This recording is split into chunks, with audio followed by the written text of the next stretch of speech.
Book के तहत आदिवासी परिवार की सिलेक्शन प्रणाली, और सिलेक्शन प्रणाली से हमारा विधायक और हमारा प्रधान चुना जाता है, तो वो विधायक मैं खुद मान लो हम जनता के प्रति जवाबदेही है, न कि हाईकमान के प्रति, क्योंकि जनता ही, हमारे क्षेत्र की जनता हमारा सिलेक्शन करती है, तो हम जनता के प्रति जवाबदेही हैं। तो ये व्यवस्था पूरे देश के अंदर आदिवासी जहाँ जहाँ है वहां पर ये होना चाहिए।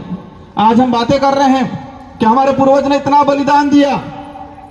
मैं एक बात बोलना चाहूंगा कि हम कुछ कर पाए नहीं कर पाए, लेकिन इतना काम जरूर करना है कि हमारे पूर्वजों ने जो व्यवस्था बनाई है, हमारे पूर्वजों ने जो लड़ झगड़ के लाखों बलिदान देके ये जो संवैधानिक प्रावधान जो हमको दिए हैं, जो शेड्यूल 5 या शेड्यूल 6 का है, और इन प्रावधानों के तहत हमको आदिवासी होने का प्रमाण पत्र मिलता है, और वो प्रमाण पत्र मिलता है तब हम एमएलए एमपी बनते हैं। अगर वो प्रमाण पत्र नहीं मिलता तो हम एमएलए एमपी नहीं बनते।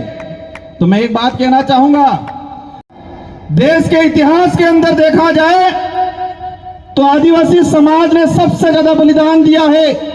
भले उस समय राजा रजवाड़े हो, मुगल हो, अंग्रेज हो, लाखों बलिदान देने के बाद इस संविधान के अंदर हमारे संवैधानिक प्रावधान मिले हैं। जो कल्चर बचा हुआ है, जो हमारी पहचान बची हुई है, वो भी हमारे पुरखों की बदौलत बची हुई है। तो हम नया कुछ नहीं कर पाएंगे ऐसा लगता है, लेकिन जो हमारे पुरखों जो हमको विरासत में दे के गए हैं, कम से कम उसका संरक्षण करने का काम जरूर करना।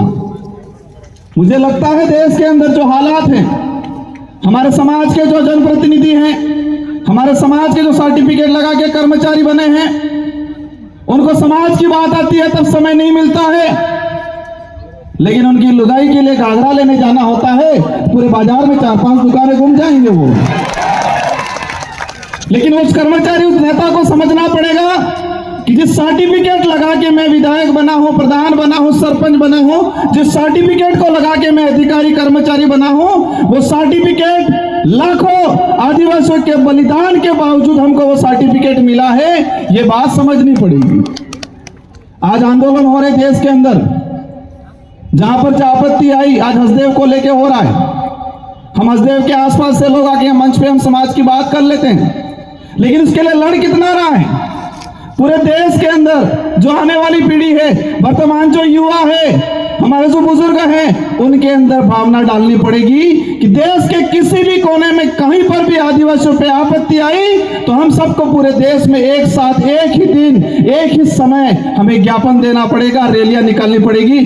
तब लगेगा कि देश के अंदर आदिवासी समाज एकजुटता हुआ है, एकता के सूत्र में बांधा गया है, ये तब लगेगा। आज देखता हूं मैं आंदोलन की बात, आज यूसीसी समान नागरिक संहिता, मैं इसकी बात इसलिए कह रहा हूं कि मेरे पूर्व पैसा एक्ट की बात हुई, मेरे पूर्व 13 की बात हुई, लेकिन समान नागरिक संहिता अगर देश में लागू होती है तो क्या पैसा एक्ट पे असर नहीं पड़ेगा? मैं सवाल करना चाहूंगा कि यूसीसी लागू होती है तो क्या हमारे संवैधानिक प्रावधान शेड्यूल 5, शेड्यूल 6, एट्रोसिटी एक्ट, पैसा एक्ट, इस पे क्या हमारा असर नहीं पड़ेगा? लेकिन इसके लिए हम नहीं बोल रहे हैं। हमें समय नहीं गुजारना है, हमें टाइम पास नहीं करना है, हमें आने वाली पीढ़ी के लिए लड़ झगड़ के, हमारे पूर्वजों ने जो बलिदान दे के जो प्रावधान किए हैं उनका संरक्षण करने का काम करना है। आज आंदोलन की बातें होती है, आंदोलन धीरे धीरे सड़कों से, धीरे धीरे कलेक्ट्रियों से खत्म होने लग गया, सोशल मीडिया पे आ गया है आंदोलन। और जो हमारे समाज की जो स्थिति बन रही है, जो लग रहा है जिस तरह से आंदोलन, कहीं पर भी कोई भी मामला हुआ, एक दिन व्हाट्सएप पे डाल देंगे, एक दिन इंस्टाग्राम पे डाल देंगे, एक दिन ट्विटर ट्रेड कर लेंगे, 4-5 दिन भूल जाएंगे। और ये मानसिकता है, समझना पड़ेगा, एक साइकोलॉजी गेम है। देश के अंदर जो लोग जिस तरह से आदिवासी समाज के खिलाफ कानून बना रहे हैं, उन लोगों ने पहले से हमारी मानसिकता को पढ़ लिया है कि ये लोग कुछ समय कुछ होगा, विरोध होगा, विरोध होने के बाद कुछ आवश्यकता वाली बात, सुविधा फेंक देंगे और ये लोग आवश्यकता के लिए भागेंगे। आज देख रहे हैं हम, एक दिन होता है, 2 दिन होता है, लेकिन सड़कों से आंदोलन कलेक्टिव से आंदोलन, विधानसभा से आंदोलन खत्म हो रहा है।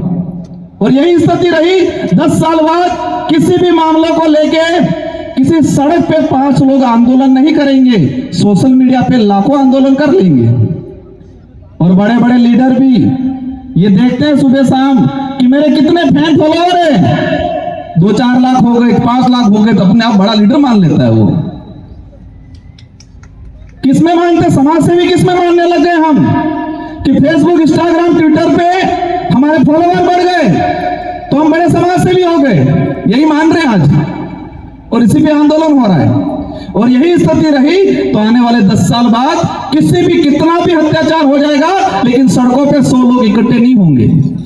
ये आदत में परिवर्तन करना पड़ेगा हम लोगों को। और आज देश के अंदर जो स्थिति बनी हुई है, हमें सबसे पहले यह तय करना है कि हमको सुविधा के लिए लड़ना है या स्वाभिमान या अधिकार के लिए लड़ना है।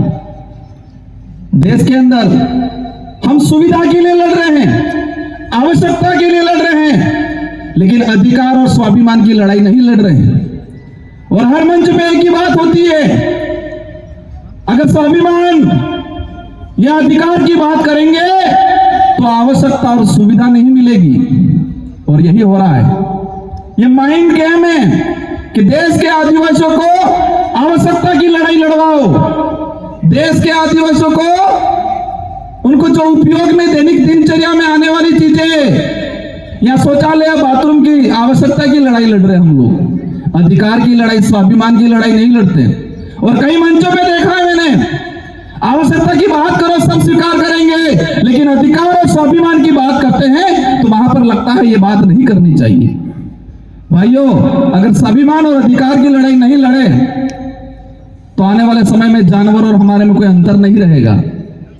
क्योंकि आवश्यकता की लड़ाई जंगल में रहने वाली सियार भी लड़ती है कि मुझे कब खाने का मिल जाए मैं खा लूं, और उसका पेट भर जाता है और सो जाती है। और फिर जरूरत पड़ती है, उसको आवश्यकता है, उसको पेट को आवश्यकता पड़ी, वापस शिकार पे निकल जाती है, जब भी मिलता है खा के सो जाती है। तो हमें तय करना है कि स्वाभिमान की लड़ाई लड़नी है, अधिकार की लड़ाई लड़नी है, या फिर आवश्यकताओं की लड़ाई लड़नी है। और देश में मैंने कई इतनी कम उम्र में देखा मैंने कि हम आवश्यकता की लड़ाई पे ज्यादा फोकस कर रहे हैं, स्वाभिमान और अधिकार की लड़ाई पे ज्यादा फोकस नहीं कर रहे हैं। आज देश की जो स्थिति बन रही है, आज हम जनप्रतिनिधि, मैं खुद भी अपने आप को जिम्मेदार मानता हूं, और मैं हमेशा कोशिश करता हूं कि मेरे समाज के लिए, मेरे क्षेत्र के लिए और आने वाले भविष्य के लिए लड़ाई लड़े।